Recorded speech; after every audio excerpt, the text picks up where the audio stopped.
Vocês pediram e estão muito ansiosos para saber o que vai acontecer no futuro de Hanyo no Yashahime, e hoje eu venho conversar com vocês tanto sobre a prévia do episódio 38, primeiro episódio de 2022, como também sobre o trailer da segunda metade dessa temporada que vai estrear agora em 2022, no dia 7 de janeiro. Então vamos conversar sobre tudo que tem, né? Se Sesshomaru vai morrer, não vai, Moroha vai encontrar Inuyasha e um monte de coisa.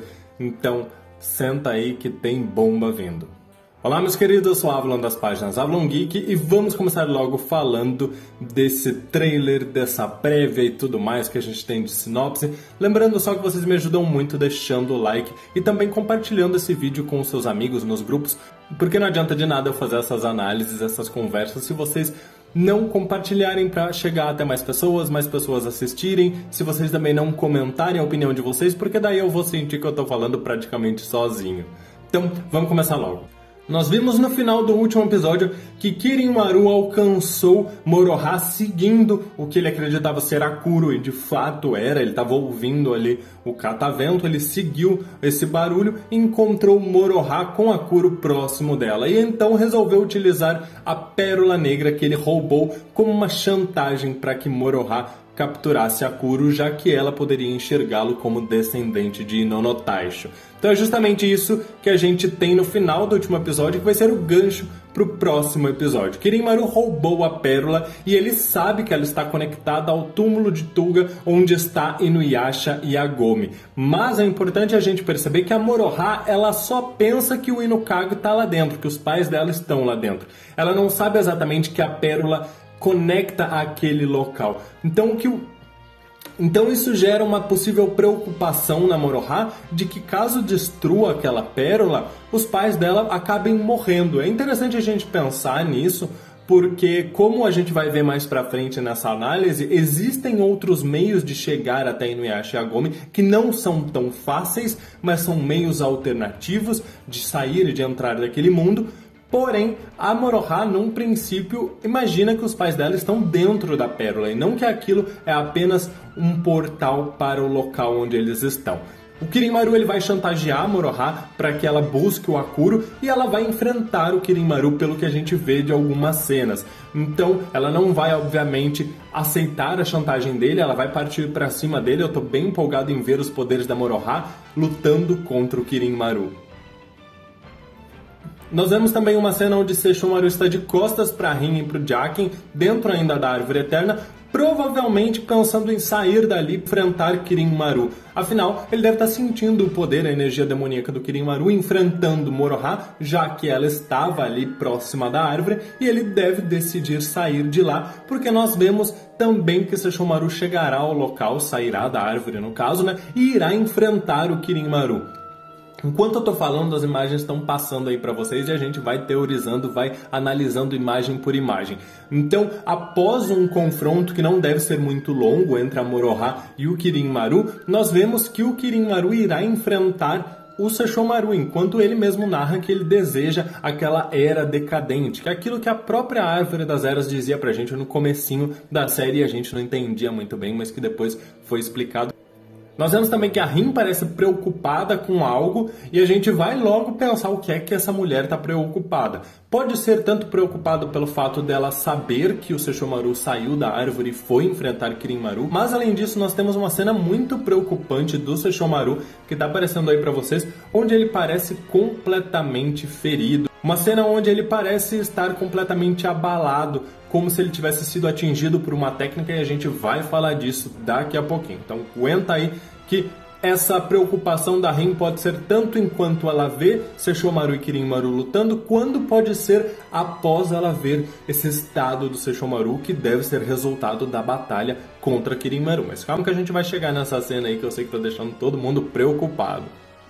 A batalha do Kirin-Maru e o Sesshomaru, ela lembra bastante a própria batalha do Tuga contra o Kirin, então é bem interessante porque o próprio Kirin-Maru deve se lembrar do que ele sentiu enquanto enfrentava o seu amigo rival Tuga. Mas a gente tem que pensar que já se passaram alguns anos, provavelmente Kirin-Maru se tornou mais forte, e talvez esse seja o gatilho para que ele utilize alguma técnica diferente para poder derrotar o Sesshomaru. Porque por mais que a gente saiba o que já foi dito, eu vou deixar um vídeo aqui nos cards explicando melhor que o Sesshomaru é mais forte do que o Kirin-Maru, ele deve ter os seus truques na manga para poder lidar com yokais poderosos como o Sesshomaru, ou até mesmo algo que ele pode ter aprendido depois de ser humilhado pelo Inoue Taisho.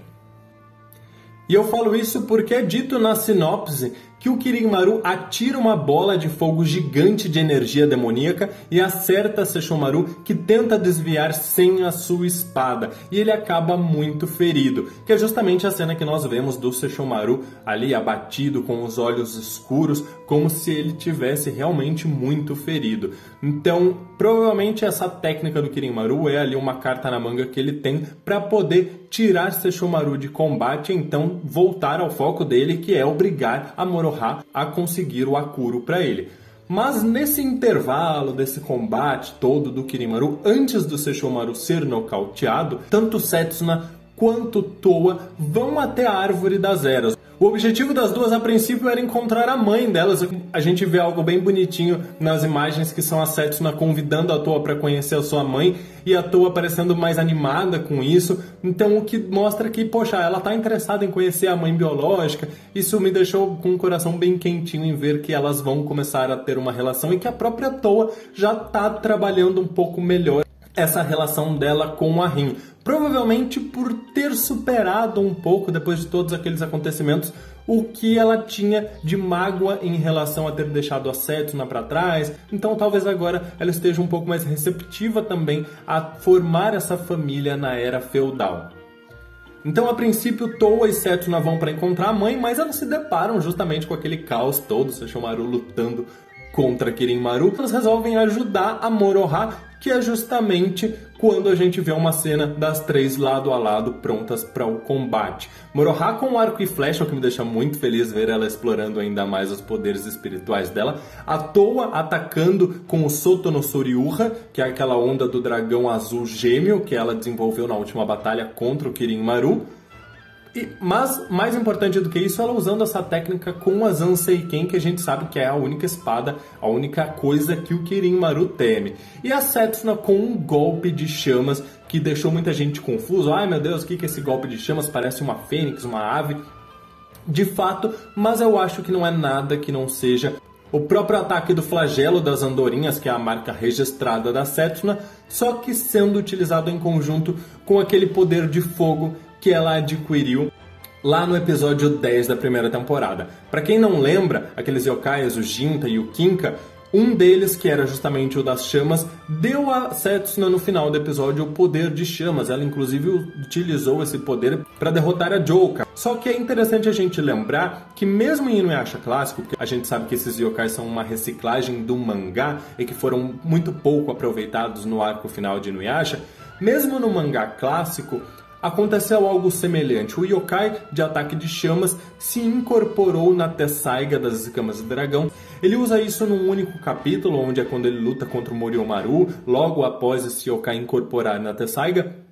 Mas a gente vê capítulos mais pra frente, quando Totosai confirma que ainda existem técnicas de chamas na Tessaiga. Então é interessante porque se a gente fizer um paralelo de que eles fizeram um reaproveitamento dessa história em Hanyo, muito provavelmente a Setsuna ainda possui essas chamas. Não vamos nos esquecer que mesmo a nova Naginata dela, a Yukari no Tachikiri, foi forjada a partir também dos restos da Kanemitsu no Tomoe, que era a Naginata antiga dela. Então é muito provável que as chamas que residiam na Kanemitsu no Tomoe permaneceram quando a Yukari no Tachikiri foi criada. Então é o que eu imagino que vai ser a justificativa por ela usar esse golpe de chamas, é que não é nada a não ser o poder daquele yokai do episódio 10 que a gente viu na primeira temporada, que permanece na Naginata.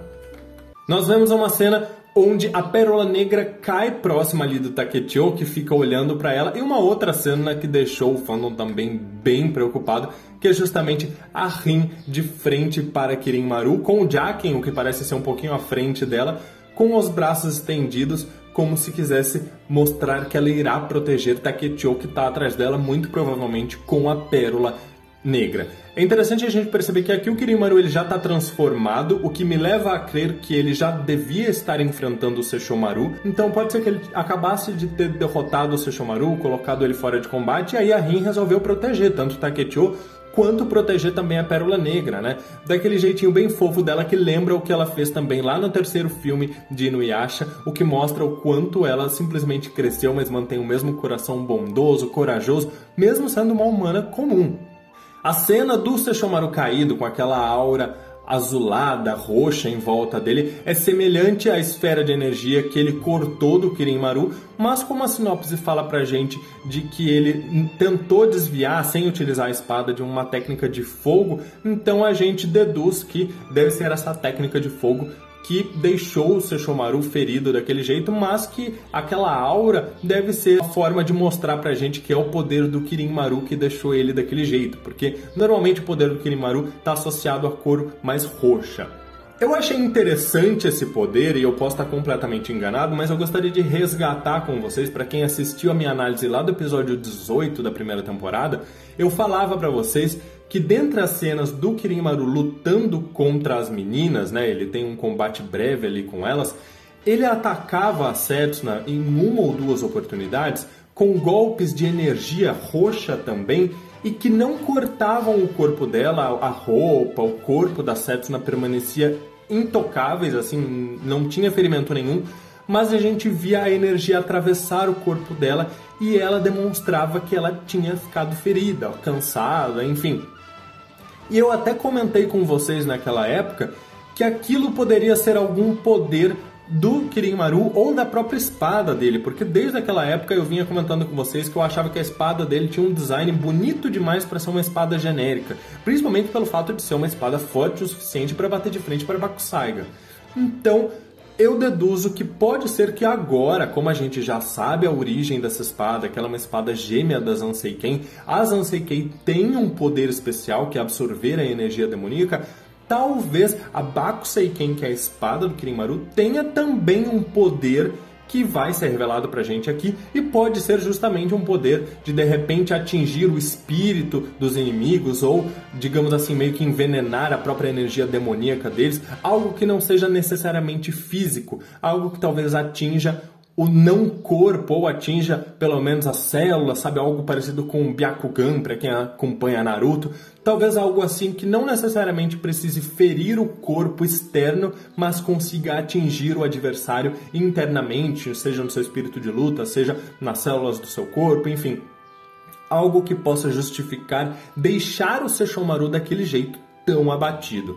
Tá? Claro, isso é uma especulação minha, mas eu tô tentando puxar aí o que já mostraram pra gente do Kirin-Maru em combates anteriores. Eu acho que faria total sentido eles justificarem como sendo uma técnica especial dessa espada. Afinal, o que não falta na lore de Inuyasha e Ashahime são espadas com técnicas especiais, com poderes específicos, né, que podem cortar barreiras, que podem gerar um dano contínuo como a Bakusaiga, que podem absorver a energia demoníaca como os Zanseiken, enfim, não seria nem um pouco surpreendente uma espada que pudesse atingir o inimigo de uma forma diferente, como a própria Yukari no Tadikiri faz ao conseguir romper aqueles laços, não é? Ah, Bruno, você acha que o Sesshomaru vai morrer? Não, gente, ele não vai morrer, a Rumiko, ela precisa aprovar tudo isso, então fiquem tranquilos.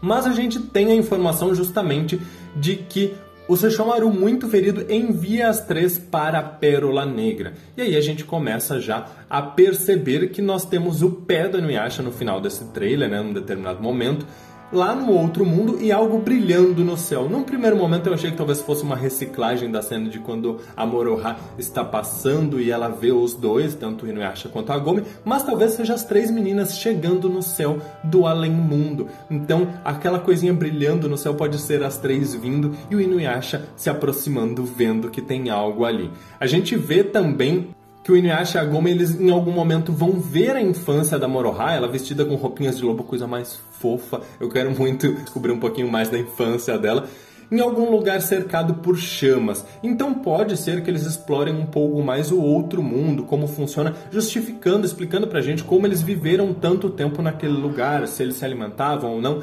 Isso eu acho que vai ser muito bom. Eu achava que talvez eles nem fossem explicar isso, eles fossem simplesmente tirar os dois de lá e não dar muita explicação de como eles sobreviveram. Mas sabendo que agora as meninas vão pra lá, muda tudo. Vocês têm ideia? A gente vai ter este outro mundo sendo melhor explorado. Isso me deixa muito feliz. E aí eu já quero fazer um link com vocês de uma outra cena que é justamente aquele portal guardado por Gozu e Mezu. Para quem não lembra, esse portal é o portal que liga justamente ao outro mundo. Nós vimos ele na série clássica, a Kagura tentou atravessar ele, mas só quem pode atravessar ali são os mortos. Então, a partir do momento que você abre o portal, que os guardiões permitem que alguém atravesse, qualquer ser de frente para aquela luz que aparece no portal se transforma em pedra justamente para que morra e atravesse para o outro mundo como um morto, né? Provavelmente eles vão trabalhar isso como uma maneira de tirar as meninas da Pérola ou tirar a própria Inuyasha dali. A gente não sabe exatamente o que vai acontecer depois que o Sesshomaru enviar as meninas para lá. Talvez elas precisam descobrir um meio de sair de lá. A gente não sabe, mas eu gostaria de lembrar para vocês que o único que poderia atravessar aquele portal vivo seria Sesshomaru por ser o detentor da Tenseiga, né? Aquele que dominava a espada do outro mundo poderia atravessar como ele fez na série clássica quando foi pra lá, enfrentou tanto o Inuyasha quanto o Naraki por conta do último fragmento que estava naquele mundo. Agora, talvez Sesshomaru entregue a Tenseiga para Towa, já que ela já empunhou essa espada uma vez e possa ir ao outro mundo, podendo voltar empunhando aquela espada. Ou talvez simplesmente a gente precise que eles fiquem um tempo lá preso no outro mundo, para que o Sesshomaru, ainda um pouco debilitado, quando se recuperar, consiga abrir aquele portal para salvar as meninas. E essas especulações do portal são todas justamente porque eu acho que o Kirin-Maru vai fazer alguma coisa, de repente ficar com a Pérola Negra, para que não seja tão fácil para que as meninas voltem, para que o Sesshomaru consiga resgatá-los. Talvez ele permaneça vários episódios ali incapacitado, justamente para impedir que ele acabe com o vilão e, consequentemente, com a história de Ashahime. Mas eu gostaria de fazer um pequeno comentário que é de uma teoria que rola há muito tempo no fandom sobre o episódio 5 da primeira temporada, quando a Towa usa os seus poderes de yokai para destruir aquela primeira ameaça. O que acontece é que parece, aquela cena lembra muito o momento em que o Sesshomaru purifica as almas do mundo dos mortos lá no Kanketsuren, se não me engano, episódio 9, que é quando ele salva a Rin também, né, por conta da Pedra do Meidou. Muitas pessoas fazem uma ligação de que no episódio 5 de Ashahime, quando a Towa consegue matar o Totetsu, ela meio que purifica a alma dele, por isso que o castelo, tudo desaparece com a energia demoníaca dela.